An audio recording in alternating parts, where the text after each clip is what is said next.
All right, welcome back to the deep dive. Yeah. We're going to dive deep into one of the, I'm sure, biggest movies that came out this year. Well, yeah. Wicked. It's been highly anticipated Highly anticipated. for a long time. And a lot of you have sent in, reviews, articles. And a lot of us. Yeah, all sorts of stuff. So we're gonna try to unpack it all. Yeah, synthesize all that for you. Yeah.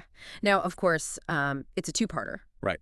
So right now we're just talking about part one. Just part one. Yeah. Not going to get ahead of ourselves. Yeah. Not Yeah. yet. But I'm curious, it's not just a musical adaptation, right? Right. This is taking like a beloved story and like flipping it on its head. Absolutely. It's not just bringing a musical to the big screen. Right.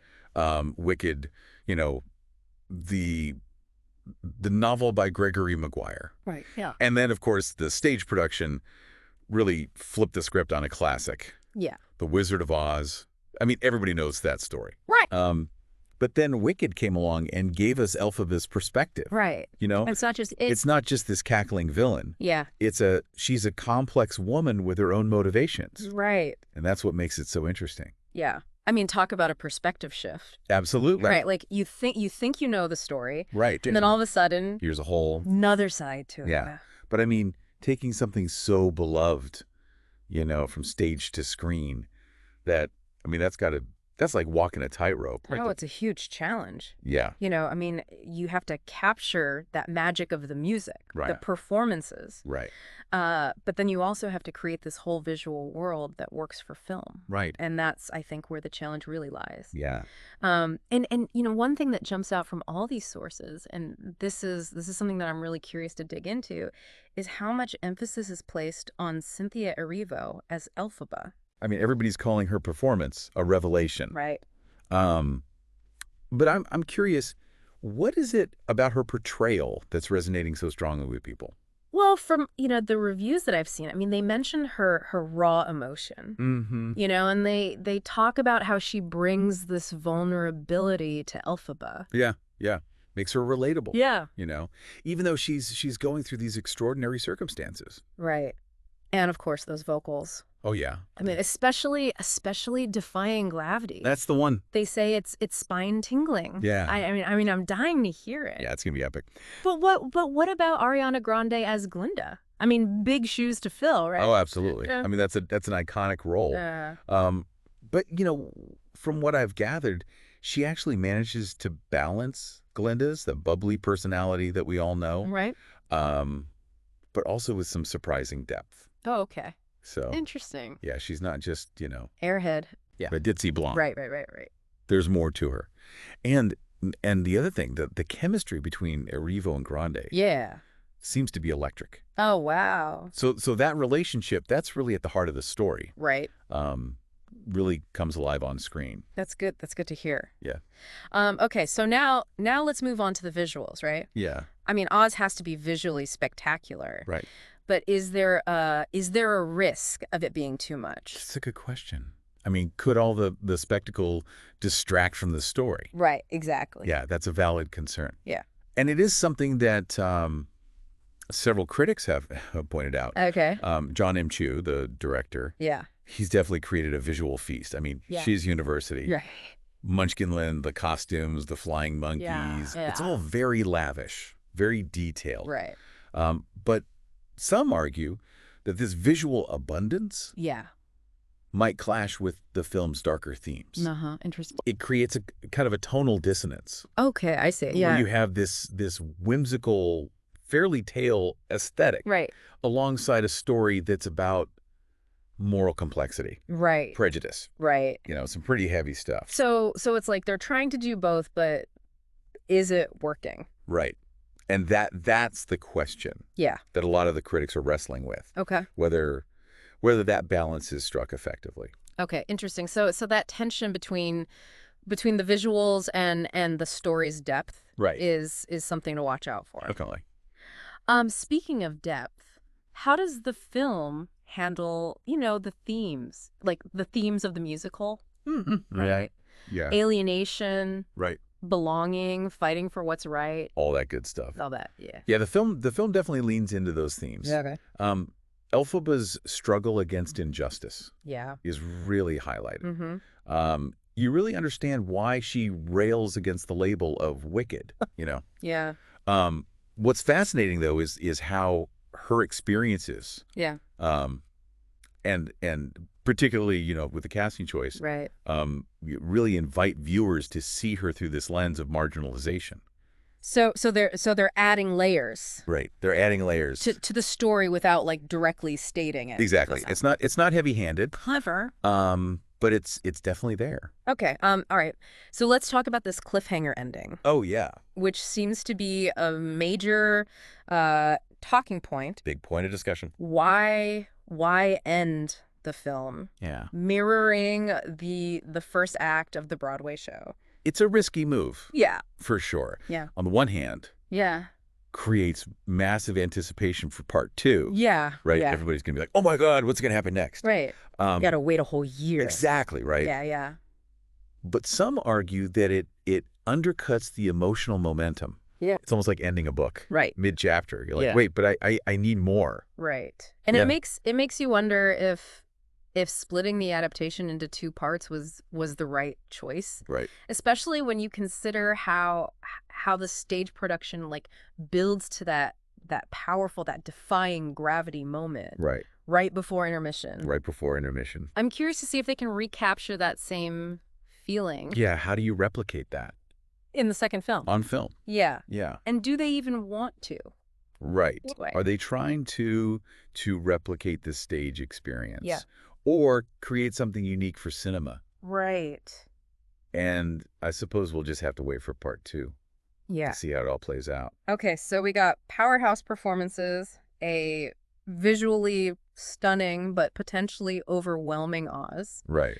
and a cliffhanger ending that has people talking. Yeah, those are the big takeaways so far. And we haven't even touched on the music yet. All the music. But before we jump into that, let's take a quick pause. Okay. We'll be right back with more insights from our deep dive into Wicked. Sounds good. And we're back diving deeper into Wicked. Mm. One thing that really struck me going through all these sources is how central the music is to the film's experience. Right. Stephen Schwartz's score is iconic, Yeah. and it seems like the filmmakers really went all out in showcasing it. Wicked and the music are like practically inseparable. Oh, absolutely. I mean, defying gravity, popular, for good. Yeah. These songs are just etched in our minds. They're classics. Yeah. But how did they approach like translating these powerful stage numbers to the big screen? Well, from what I've read, they really embraced the grand scale of the music. Okay. Several reviewers mentioned these sweeping orchestral arrangements. Wow. And how the music just elevates, both the emotional scenes and the spectacle. Oh, I bet those big soaring moments must be incredible on screen. Oh, I can only imagine. Yeah, yeah. But, speaking of changes, right? I mean, a film adaptation always sparks this debate about what stays and what goes. Right. What did they keep from the stage production and where did they deviate? Well, the core storyline, the character relationships, those remain intact. The heart of Wicked, that's still there. Okay.